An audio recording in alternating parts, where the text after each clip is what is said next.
राजस्थान के रेगिस्तानी इलाके में एक बहुत पुराना गांव था, नीलकंठपुर।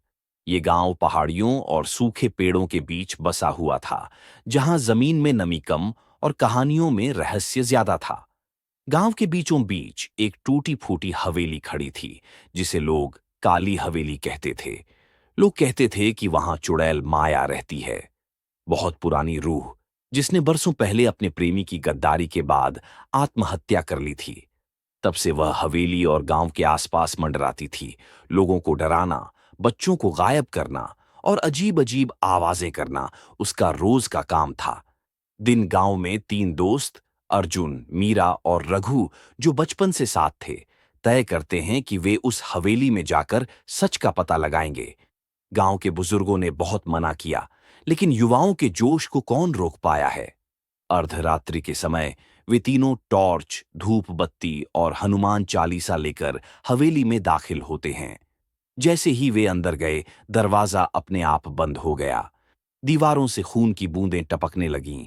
एक आईना अचानक चमका और उसमें मीरा को अपनी ही शक्ल की जगह एक औरत की जली हुई लाश दिखी। माया। माया की आत्मा प्रकट हुई, लेकिन उसने हमला नहीं किया। उसकी आंखों में आंसू थे। मीरा ने डर के बावजूद उसे पूछा, तुम हमें क्यों डराती हो? माया बोली, मैं कभी बुरी नहीं थी।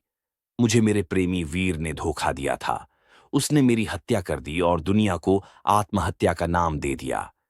मेरी आत्मा को कभी मुक्ति नहीं मिली।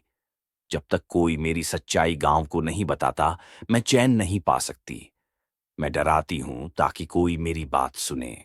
रघु ने कहा, तो हम तुम्हारी मदद करेंगे, माया। तीनों दोस्तों ने गांव के पंचायत में जाकर माया की कहानी सुनाई। पहले तो किसी ने नहीं माना, लेकिन अर्जुन ने हवेली से लाया हुआ वीर का पुराना खत और एक खून से सना कंगन दिखाया। गांव के एक बुजुर्ग ने तब सबके सामने माना कि वीर ने माया को धोखा दिया था और वह अब पश्चाताप करता है। मीरा ने माया की आत्मा को हवेली में आखिरी बार बुलाया और कहा, अब सबको तुम्हारा सच पता है। अब तुम मुक्त हो सकती हो। माया की आत्मा मुस्कुराई और हवेली में अचानक चांदनी सी रोशनी फैल गई। उसकी रूह धीरे धीरे हवा में घुल गई, मुक्त हो गई। उस दिन के बाद से नीलकंठपुर में अजीब घटनाएं बंद हो गईं।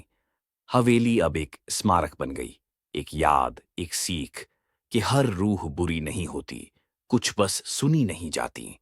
मीरा, अर्जुन और रघु गांव के हीरो बन गए, लेकिन वे जानते थे कि असली हीरो थी माया, जो अब कहीं आसमान में सुकून से सो रही थी।